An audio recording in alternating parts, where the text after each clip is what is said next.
आप सुन रहे हैं कितनी मोहब्बत है। मीरा को आगे न बैठा पाने का उसे मलाल था, इसीलिए उसने गाड़ी के अंदर का शीशा सेट कर लिया जिससे मीरा उसे नजर आ सके। मीरा का ध्यान खिड़की के बाहर था। वो बड़े गौर से सब देख रही थी। निधि अपने फोन में बिजी थी और अक्षत वो सर सीट से लगाकर कभी अर्जुन को देखता तो कभी सामने। मीरा ने खिड़की का शीशा हल्का सा खोल दिया। हालांकि ठंड थी पर मीरा को अच्छा लग रहा था। बाल उड़कर चेहरे पर आ रहे थे। मीरा ने सर ग्लास से लगा लिया और बड़े प्यार से बाहरी दुनिया को देख रही थी। अक्षत ने जैसे ही साइड मिरर में देखा तो कुछ पल के लिए नजरें वही जम गई। वो बालों की लटों का बार बार मीरा के चेहरे को चूमना कितना खूबसूरत बना रहा था। अक्षत काफी देर तक देखता रहा और फिर गर्दन घुमाकर अर्जुन की ओर देखने लगा। कुछ देर बाद गाड़ी कॉलेज के गेट के सामने आकर रुकी। निधि और मीरा अपनी अपनी बुक्स लेकर नीचे उतर आई। अर्जुन गाड़ी लेकर वापस निकल गया और अक्षत को उसकी यूनिवर्सिटी के सामने छोड़कर खुद ऑफिस चला गया। मीरा और निधि जैसे ही कॉलेज आई, विनीत उनके पास आया। निधि मीरा और विनीत को अकेले छोड़कर चली गई। मीरा को खामोश देखकर विनीत ने कहा, निधि ने तुम्हारी माँ के बारे में बताया, जानकर दुख हुआ। मीरा ने कहा, तुम निधि के साथ रहती हो? विनीत ने फिर कहा। हाँ, मीरा ने कहा। मीरा, कोई भी हेल्प चाहिए हो तो प्लीज मुझसे कहना, मुझे अच्छा लगेगा। विनीत ने अपनेपन से कहा। हेल्प के नाम से मीरा को विनीत की भेजी नोटबुक याद आई। उसने नोटबुक निकाली और विनीत की ओर बढ़ाकर कहा, हमें इसकी जरूरत नहीं है विनीत, प्लीज हमारे लिए ये सब मत करो, हमें अच्छा नहीं लगता। मीरा, ये मैंने सिर्फ इसलिए भेजी थी क्योंकि 1 महीने तुम कॉलेज नहीं आ पाई थी। सोचा तुम्हें कोर्स कंप्लीट करने में आसानी होगी। 1 महीने बाद एग्जाम्स हैं। विनीत ने कहा, हम कर लेंगे, पर रखो। कहते हुए मीरा वहाँ से निकल गई और विनीत वहाँ रुक गया। तभी विनीत के दोस्त ने आकर कहा, भाई पिछले 2 सालों से तू ट्राई कर रहा है पर बंदी तुझे घास ही नहीं डालती, फिर भी तू उसके पीछे पड़ा है। क्या करूँ यार, उसके अलावा और कोई नहीं जचती। विनीत ने कहा, पर मुझे नहीं लगता वो मानेगी। डिसेंट सी बंदी है यार, पढ़ने आई है, अब तो कोई है भी नहीं उसका, एक माँ थी वो भी जा चुकी है। दोस्त ने कहा, मैं हूँ ना, मैं संभाल लूंगा उसे, एक बार बस वो मेरा प्रपोजल एक्सेप्ट कर ले। विनीत ने कहा, चल बेस्ट ऑफ लक, मान जाए तो पार्टी देना मत भूलना। दोस्त ने कहा और वहाँ से चला गया। विनीत अपनी क्लास की ओर बढ़ गया। विनीत कोई बुरा लड़का नहीं था। जब मीरा पहले साल कॉलेज आई थी तब बाकी लड़कों के साथ साथ विनीत भी उसे देखता रह गया था। इतनी खूबसूरत लड़की पूरे कॉलेज में नहीं थी। कई लड़कों ने मीरा को दोस्ती प्यार के लिए प्रपोज किया, पर मीरा ने अपनी पढ़ाई के अलावा किसी और चीज को वक्त ही नहीं दिया। धीरे धीरे सब बदल गया, लेकिन विनीत नहीं बदला और हमेशा मीरा से अपने दिल की बात कहने की कोशिश करता रहा। क्लास में आकर मीरा अपनी पढ़ाई में लग गई।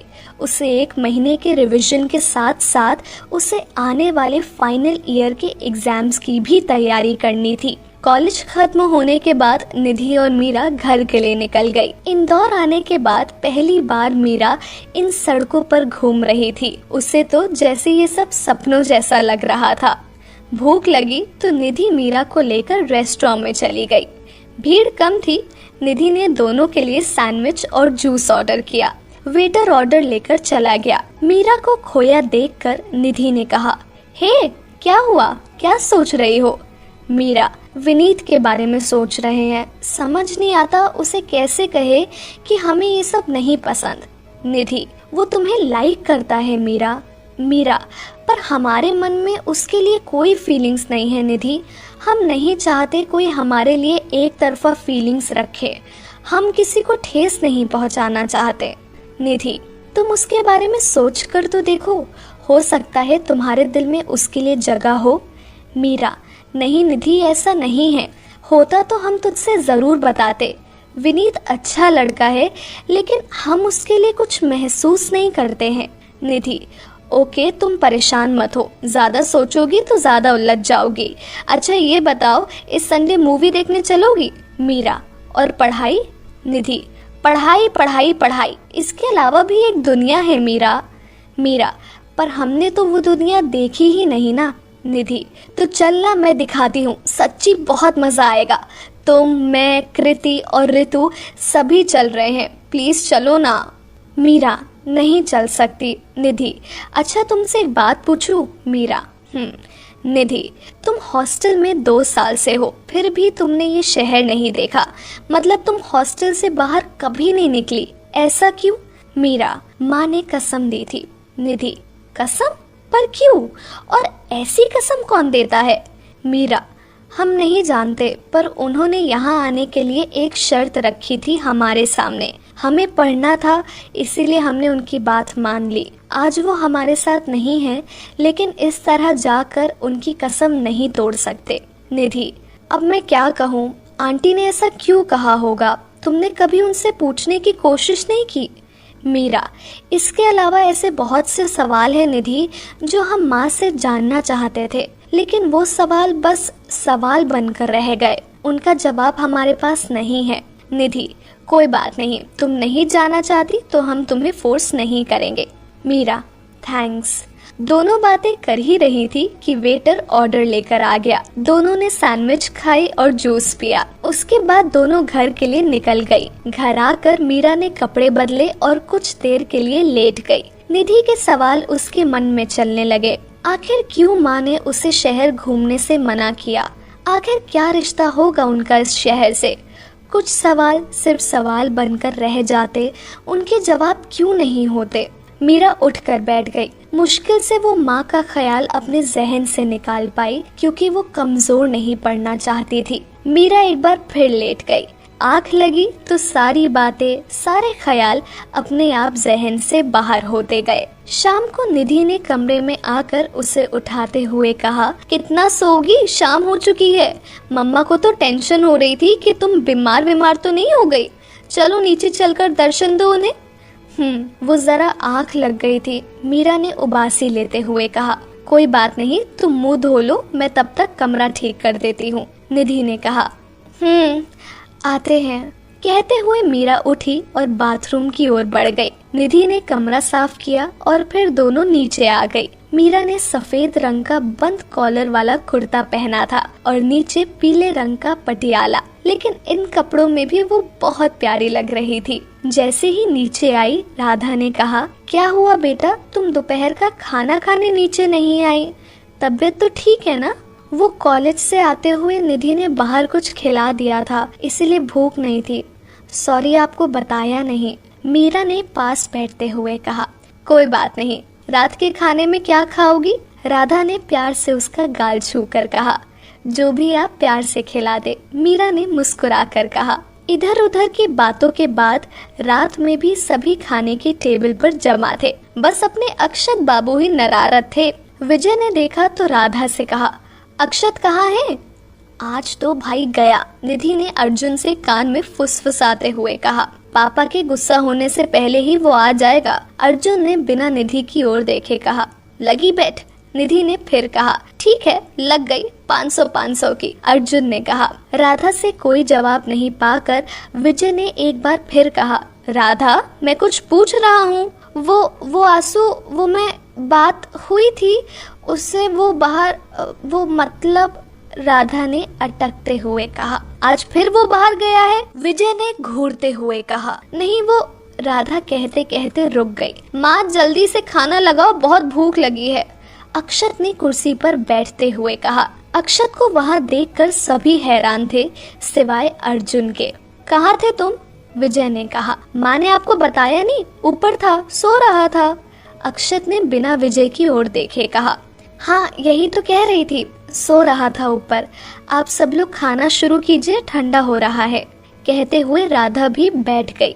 सभी खाने लगे, लेकिन मीरा को शक हो रहा था। अक्षत ने जल्दी से खाना खाया और उठने लगा तो दादी ने बैठाते हुए कहा, ये क्या, सिर्फ एक रोटी? देख कितना दुबला हो गया है, चल बैठ और ये 2 पराठे और खा। अक्षत ने जैसे ही ना करने के लिए मुंह खोला, विजय ने कहा, खाओ चुपचाप, मरता क्या ना करके। खाने लगा। मीरा को कुछ तो गड़बड़ लग रही थी, लेकिन वो चुपचाप खाना खाती रही। अक्षत खाने में इतने नखरे क्यों कर रहा था? आखिर क्या वजह थी? ये तो आगे ही पता चलेगा।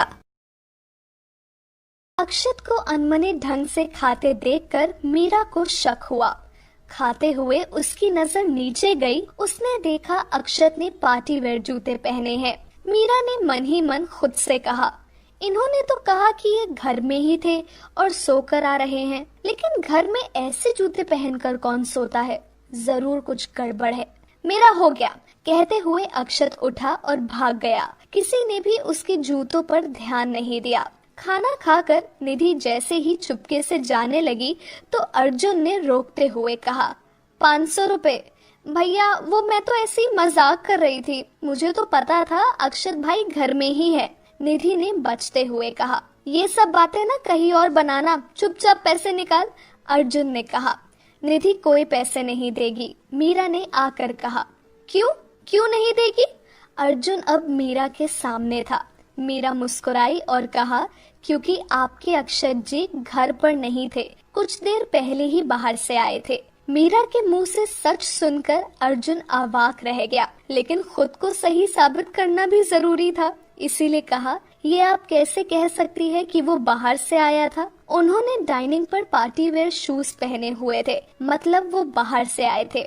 आप शर्त हार गए, मीरा ने कहा और चली गई। यार, तेरी दोस्त तो बहुत इंटेलिजेंट है, उसने कैसे पता लगा लिया? अर्जुन ने कहा, क्योंकि वो मेरी दोस्त है ना, इसीलिए, कहकर निधि भी चली गई। ऊपर खड़ा अक्षत ये सारी बातें सुन रहा था। उसने धीरे से कहा, सिली गर्ल।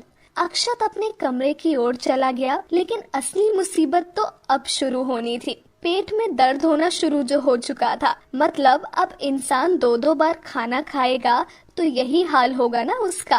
कमरे में आकर वो कभी बिस्तर पर गिरता तो कभी सोफे पर। अक्षत उठा और ड्रॉवर से दवा निकाल कर ले ली, लेकिन दवा से भी तुरंत आराम कहाँ आता है, थोड़ा वक्त लगता है। पर हमारे अक्षत में सब्र की जो कमी थी, बेचैनी से वो यहाँ वहाँ घूमने लगा। बेचारा किसी से कह भी नहीं सकता, वरना सुनना पड़ जाएगा। दरअसल घर आने से पहले वो अपने दोस्तों के साथ बाहर ठूस कर जो आया था। अक्षत की उम्र 24 साल थी। हाल ही में उसने अपने ग्रेजुएशन की पढ़ाई कंप्लीट की थी। अपने कॉलेज में वो हमेशा टॉप पर रहा। हिस्ट्री में उसकी अच्छी पकड़ थी। अक्षत के 2 दोस्त थे, एक तरुण और दूसरा शुभ। कॉलेज में अक्षत हमेशा चर्चा में रहा, अपनी पर्सनालिटी और दूसरा उसका एटीट्यूड। कॉलेज की सभी लड़कियां उस पर फिदा थी, पर मजाल है वो किसी को नजर भर देख ले। वो हमेशा अपनी ही मस्ती में धुन रहने वाला लड़का था और उसकी यही बातें उसे औरों से अलग भी बनाती थी। अपना पेट पकड़े पकड़े वो बाहर आया और बालकनी में आकर खड़ा हो गया। बस अब एक ही रास्ता है, कहते हुए उसने एक गहरी सांस ली और जेब से सिगरेट निकालकर मुंह में रखते हुए जला ली। अक्षत को सिगरेट की आदत कॉलेज में लगी थी, लेकिन घर वालों को अभी इसके बारे में पता नहीं था। उसने उनके सामने कभी नहीं पी थी। अभी वो खड़ा खड़ा सिगरेट के कश लगा ही रहा था कि तभी सीढ़ियों से मीरा चली आ रही थी। अक्षत ने उसे एक नजर देखा और बालकनी से सामने देखते हुए फिर से सिगरेट पर ध्यान जमा लिया। मीरा ने देख लिया था, शायद इसीलिए वो उसकी ओर चली आई। उसने हाथ में पकड़ी किताब को टेबल पर रखा और अक्षत के पास आकर धीरे से कहा, सिगरेट पीना बुरी बात है। अक्षत ने कोई जवाब नहीं दिया, बस चुपचाप सामने देखते हुए सिगरेट पीता रहा। अक्षत का कोई जवाब नहीं पाकर मीरा ने कहा, अंकल आंटी को पता है आप सिगरेट पीते हैं? अक्षत ने इस बार भी जवाब नहीं दिया तो मीरा ने खींचते हुए कहा, एक काम करते हैं, हम जाकर बता देते हैं। कहते हुए मीरा जैसे ही जाने लगी, अक्षत एकदम से उसके सामने आ गया और कहा, तुम क्या पागल वागल हो? ये सब बातें बताने के लिए होती है क्या? नहीं, पर शायद सिगरेट भी पीने के लिए नहीं होती है। It's dangerous for health, Meera ने कहा। अक्षत उसके थोड़ा करीब आया और कहा, मुझे बिल्कुल पसंद नहीं है लोग मुझे इस तरह फालतू एडवाइस दे। निधि की दोस्त हो, उसकी दोस्त बन के रहो, मुझसे फ्रैंक होने की जरूरत नहीं है। आपको लगता है हम आपसे फ्रैंक होने का सोचेंगे भी? बिल्कुल नहीं। हमने सिर्फ इसीलिए कहा क्योंकि इस एक सिगरेट से आप खुद को नहीं बल्कि अपने आसपास के लोगों और पेड़ पौधों को भी नुकसान पहुंचा रहे हैं। मीरा ने थोड़ा सख्त होकर कहा। वाओ, तुम इलेक्शन में खड़ी क्यों नहीं होती? जीत जाओगी कसम से, अक्षत ने कहा और दूसरी सिगरेट जला ली। लेकिन वो कश ले पाता इससे पहले ही मीरा ने उसके मुंह से सिगरेट निकालकर फेंकते हुए कहा, आप शायद हमारी बात समझे नहीं। हमने कहा इससे नुकसान होता है। सो वॉट, तुम्हें उससे क्या? अक्षत ने कहा। हमें इससे क्या? सही है, तो फिर पीजिए। हमें भी जो करना होगा हम करेंगे, हम जाकर सबको बता देंगे, मीरा ने कहा। अच्छा ठीक है, अक्षत ने झुंझलाकर सिगरेट फेंकते हुए कहा। हर वो चीज हमारे लिए सही नहीं होती जो हमें खुशी देती है, मीरा ने कहा और वहां से चली गई। अक्षत वही खड़ा खुन्नस में उसे देखता रहा और कहा, पर तुम तो खुद अपने आप में एक टॉर्चर हो। अक्षत वही सोफे पर बैठ गया। पेट अब ठीक था। जेब से फोन निकाला और देखने लगा। फोन देखते देखते उसकी नजर टेबल पर रखी किताब पर गई। उसने उसे उठाया और देखने लगा। पेज खोलते ही ऊपर शुद्ध हिंदी में लिखा था, मीरा राजपूत। तो ये उन मोहतरमा की है, पर उनको किताब की क्या जरूरत? उनके पास तो ऑलरेडी इतना ज्ञान है। Sorry baby, revenge is revenge, कहते हुए अक्षत एक एक करके किताब के पन्ने फाड़ने लगा और वहीं हॉल में उड़ाने लगा। ये करते हुए उसे बड़ा मजा आ रहा था। किताब के सारे पन्ने निकालने के बाद अक्षत वहां से उठा और कमरे में चला गया। मीरा को किताब का ख्याल नहीं रहा, वो जाकर लेट गई।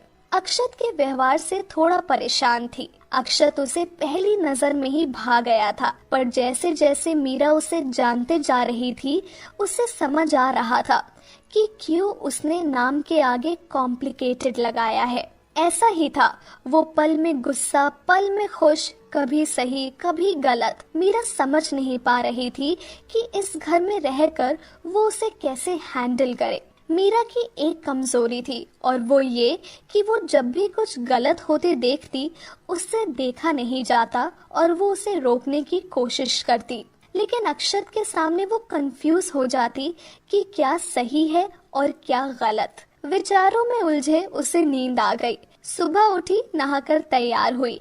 निधि भी आज जल्दी उठ चुकी थी। दोनों तैयार होकर जैसे ही कमरे से बाहर आई, हॉल में ढेर सारे पन्ने इधर उधर उड़ रहे थे। एक पन्ना मीरा के पैरों के पास आया। उसने देखा तो आंखें खुली की खुली रह गई। ये तो उसकी बुक के पन्ने थे। मीरा ने एक दो पन्ने और उठाए और उन्हें देखने लगी तो निधि ने कहा, ये सुबह सुबह यहाँ कचरा किसने कर दिया? मीरा निधि की ओर पलटी और कहा, ये कचरा नहीं है निधि, हमारे कोर्स की किताब थी, पता नहीं किसने फाड़ दी। निधि ने देखा ये कहते हुए मीरा की आंखों में आंसू तैर गए। उसने धीरे से कहा, इम्पोर्टेंट थी क्या? हाँ, हमने कॉलेज की लैब से ऑनलाइन ऑर्डर की थी, कल ही मिली थी और आज खुद सारे नोट्स बनाए थे पर सब बर्बाद हो गया। मीरा कहते कहते रुक गई। तुम परेशान मत हो, हम पापा से कहकर दूसरी ऑर्डर करवा देंगे, निधि ने कहा। पर इसके साथ ऐसा किसने किया होगा? मीरा ने कहा। सुबह सुबह क्या हो रहा है? अक्षत ने कमरे से बाहर आते हुए कहा। भाई पता नहीं किसी ने बुक के सारे पन्ने फाड़ दिए। वो बुक मीरा की थी, इसीलिए वो परेशान हो रही है, निधि ने मायूसी से कहा। सिली गर्ल, इसमें इतना परेशान क्यों होना, बुक ही तो है और आ जाएगी, अक्षत ने कहा। पूरे 680 रुपए की किताब थी, मीरा ने आंखों में आंसू भरकर कहा। 680 की ही तो थी, बस इतनी सी बात के लिए इतना परेशान? तुम्हारी दोस्त सच में पागल है निधि, अक्षत ने टॉन्ट मारते हुए कहा।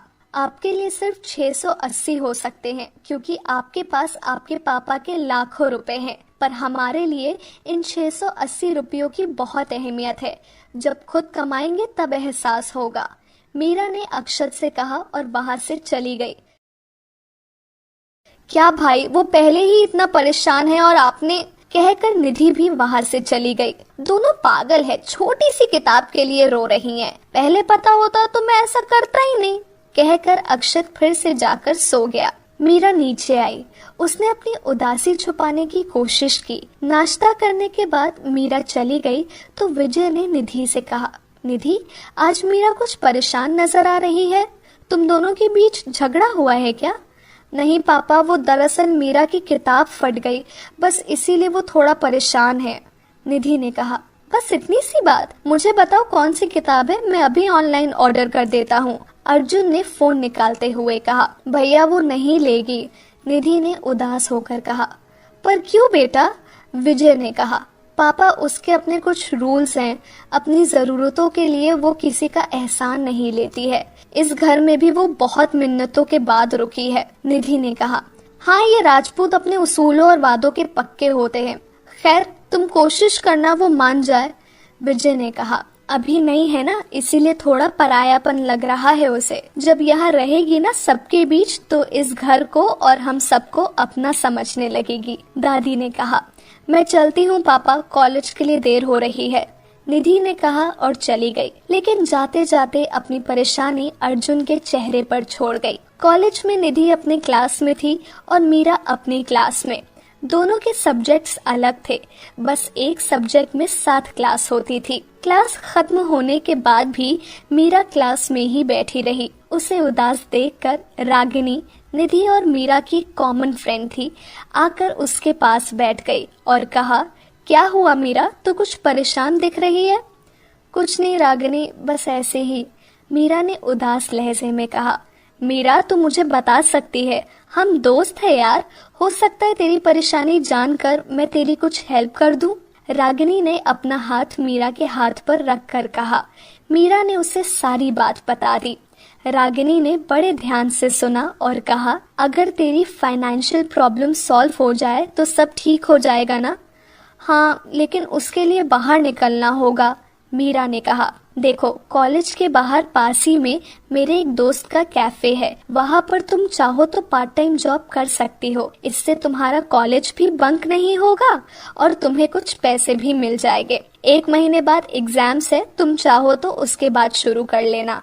रागिनी ने कहा। थैंक यू रागिनी, मीरा ने कहा। उसकी थोड़ी परेशानी कम हुई। रागिनी उसे काम के बारे में बताने लगी। तब तक निधि वहाँ आ गई। जब उसने सुना तो उसे बहुत बुरा लगा और उसने कहा, मीरा ऐसा कुछ भी नहीं करेगी। निधि, हमें कुछ ना कुछ तो करना होगा ना? मीरा ने कहा। कुछ नहीं करना जब तक मैं हूँ। कुछ पैसों के लिए तुम जॉब क्यों करोगी यार? निधि ने उदास होकर कहा। आज नहीं तो कल खुद के लिए हमें कोई ना कोई काम तो करना होगा ना निधि। जिंदगी भर तो हम तुम्हारे घर पर इस तरह नहीं रह सकते ना? मीरा ने कहा। क्यों नहीं रह सकती? मम्मी पापा को तो कोई एतराज नहीं है मीरा तुम्हारे वहाँ रहने में। निधि ने कहा। हाँ, लेकिन अपनी जरूरतों के लिए हम उन्हें परेशान नहीं कर सकते, मीरा ने कहा। लेकिन मीरा, निधि ने कहना चाहा पर मीरा ने रोक दिया और कहा, निधि प्लीज, हमें बिल्कुल अच्छा नहीं लगेगा तुम्हारे घर वालों से पैसे लेना। प्लीज हमारे सम्मान को ठेस मत पहुंचाओ। ठीक है, लेकिन तुम्हारी पढ़ाई? निधि ने कहा। उस पर कोई फर्क नहीं पड़ेगा, हम थोड़ी ज्यादा मेहनत कर लेंगे। बस तुम वादा करो कि घर में ये बात किसी को पता नहीं चलेगी, मीरा ने हाथ आगे बढ़ाकर कहा। निधि ने अपना हाथ मीरा के हाथ पर रखा और कहा, ठीक है, वादा रहा। तीनों क्लास से बाहर चली आई। कॉलेज खत्म होने के बाद दोनों घर आ गई। दोपहर का खाना खाने के बाद मीरा कमरे में आकर नोट्स बनाने लगी। शाम को दादी उसे अपने साथ मंदिर ले आई, जो घर के पास वाली गली में ही था। मंदिर में दर्शन करने के बाद मीरा और दादी कुछ देर के लिए वही प्रांगण में बैठ गई। मीरा ने बातचीत शुरू करते हुए कहा, दादी माँ, आपकी और दादाजी की लव मैरिज हुई थी ना? दादी माँ, हाँ। मीरा, उस जमाने में लव मैरिज होती थी? दादी माँ, नहीं, बिल्कुल नहीं, पर मैंने और तेरे दादाजी ने घर वालों और समाज के खिलाफ जाकर की थी। मीरा, आप दोनों का प्यार कैसे शुरू हुआ, बताइए ना? दादी माँ, मैं तब 16 की थी और वो 20 साल के थे। मेरे पिताजी का बड़ा रौब था उस वक्त बनारस शहर में। तुम्हारे दादाजी हमारे घर के मुंशी के बेटे थे। कभी कभार उनके साथ घर आते थे। तब हमारा बहुत झगड़ा होता था, लेकिन झगड़ा धीरे धीरे कब प्यार में बदल गया पता ही नहीं चला। फिर एक शाम जब घाट किनारे मैं अपनी भाभीियों के साथ दिए जलाने गई थी, तब तेरे दादाजी चुपके से मेरा हाथ पकड़कर मुझे वहाँ से ले गए और अपने प्यार का इजहार किया। ईश्वर के सामने भला कोई झूठ कैसे कहेगा। उनकी बातों में सच और प्यार नजर आया तो मैंने भी हाँ कर दी। उसके बाद खूब बातें हुई, उंगलियां उठी, हमें अलग कर दिया, लेकिन हम दोनों ने हिम्मत नहीं हारी और फिर एक दिन पिताजी ने हमारे प्यार को मान लिया और शादी करके हम यहाँ चले आए। वाह दादी माँ, आपकी स्टोरी तो बहुत क्यूट है, पर क्या हर लव स्टोरी की शुरुआत झगड़े से ही होती है? मीरा ने मासूमियत से पूछा। नहीं, जरूरी नहीं है, पर अधिकतर प्रेम कहानियाँ झगड़े से ही शुरू होती है। इंसान की जिंदगी में सबसे खूबसूरत एहसास यही तो होता है, वरना इनके बिना जीवन बेरंग है, दादी ने कहा। आप यहाँ रोज आती है दादी माँ? मीरा ने बात बदलते हुए कहा। नहीं, कभी कभी आती हूँ, जब या तो बहुत खुश होती हूँ या फिर बहुत उदास होती हूँ, दादी ने कहा। फिर आज क्या वजह है, खुशी या उदासी? मीरा ने मुस्कुरा कर कहा। आज दोनों ही वजह नहीं है, दादी भी मुस्कुरा उठी। तो फिर? मीरा ने हैरानी से कहा। दादी माँ ने प्यार से मीरा के गाल को छुआ और कहा, क्योंकि आज तुम उदास थी इसीलिए। देखो मीरा, जीवन में सुख दुख आते रहते हैं बेटा, लेकिन हमें डटे रहना चाहिए, घबराना नहीं चाहिए, ना ही दिल छोटा करना चाहिए, क्योंकि कोई भी परेशानी हमारे हौसलों से बड़ी नहीं होती है। ईश्वर एक दरवाजा बंद करता है तो एक नया खोलता भी है। हाँ दादी माँ, आप सही कह रही हैं, जल्दी सब ठीक हो जाएगा, मीरा ने कहा। चलो घर चलते हैं, सब इंतजार कर रहे होंगे, दादी माँ ने उठते हुए कहा। मीरा ने अपना हाथ दादी माँ की तरफ बढ़ाया। दोनों घर के लिए निकल गए। दादी माँ के रूप में उसे एक दोस्त मिल चुकी थी। घर आकर दादी माँ अपने कमरे में चली गई। मीरा राधा की हेल्प करने किचन में चली गई। उसने कुछ सब्जियां काटी। उसकी खामोशी को राधा बखूबी समझ रही थी, इसीलिए बड़े प्यार से उसे हर काम सिखा रही थी। जल्दी मीरा सुबह वाली बात भूल गई। रात के खाने पर जैसे ही सब लोग आए, दंग रह गए। आज अक्षत सबसे पहले वहाँ मौजूद था। विजय को तो अपनी आंखों पर यकीन ही नहीं हुआ। सबको अपनी ओर घूरता पाकर अक्षत ने कहा, माँ खाना लगा दीजिए, बहुत भूख लगी है। सभी अपनी अपनी कुर्सियों पर आकर बैठ गए।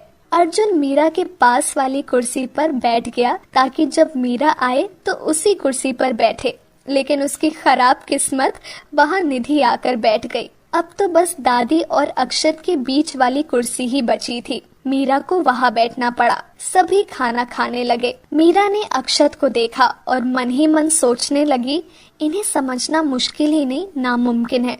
सुबह जो कुछ भी हुआ, कहीं उसमें इनका तो हाथ नहीं है। अक्षत ने मीरा की ओर देखा तो मीरा नीचे देखने लगी और खाना खाने लगी। अचानक अक्षत को हिचकी शुरू हो गई। उसने पानी पिया लेकिन हिचकी नहीं रुकी। राधा ने उसे खाने को कहा लेकिन हिचकी नहीं रुकी। अक्षत का बुरा हाल हो रहा था तो मीरा उसकी ओर पलटी और कहा, हमारी आंखों में देखिए। व्हाट? अक्षत ने कहा। आप देखिए, पलके मत झपकाइएगा, मीरा ने कहा। अक्षत मीरा की आंखों में देखने लगा। मीरा की आंखें बिल्कुल उसकी आंखों जैसी थी, बस पलके मीरा की बड़ी थी। मीरा की आंखों में देखते हुए अक्षत अपनी हिचकी भूल चुका था। मीरा ने देखा तो कहा, अब ठीक है? अक्षत ने देखा, वाकई उसकी हिचकी ठीक हो चुकी थी। राधा ने मीरा की ओर देखकर कहा, अरे वाह, ये कैसे किया तुमने? अगर हिचकी के वक्त ध्यान कहीं और लगाए तो वो ठीक हो जाती है, मीरा ने कहा। बहुत अच्छा है ये तो, दादी ने कहा और सभी फिर से खाने में लग गए। मीरा भी खाना खा रही थी और अक्षत खाते हुए सोच रहा था, पक्का ये काला जादू जानती है, वरना ऐसे कैसे ठीक हो जाता मैं। खाना खाने के बाद सभी हॉल में आकर बैठ गए। राधा अर्जुन के बालों में तेल लगा रही थी। उसके उठने के बाद अक्षत आकर बैठ गया। अर्जुन कॉल आने से ऊपर चला गया। कुछ देर इधर उधर की बातों के बाद मीरा भी उठकर ऊपर चली गई। निधि ने थोड़ी देर में आने को कहा। मीरा जैसे ही सीढ़ियां चढ़कर ऊपर आई, उसने देखा अर्जुन उनके कमरे से निकलकर जा रहा था। मीरा कमरे में आई, उसने देखा सब व्यवस्थित था। फिर अर्जुन जी यहाँ क्यों आए थे? सोचकर वो जैसे ही मुड़ी, उसकी नजर टेबल पर रखी किताब पर गई। मीरा उस ओर बढ़ी, उसने किताब उठाई और देखा ये वही किताब थी जिसके पन्ने सुबह यहाँ वहाँ बिखरे पड़े थे। किसी ने उन्हें फिर से जमा कर सही कर दिया था। किताब के ऊपर एक छोटा सा स्माइली भी बना हुआ था, जिसे देखकर मीरा मुस्कुरा उठी।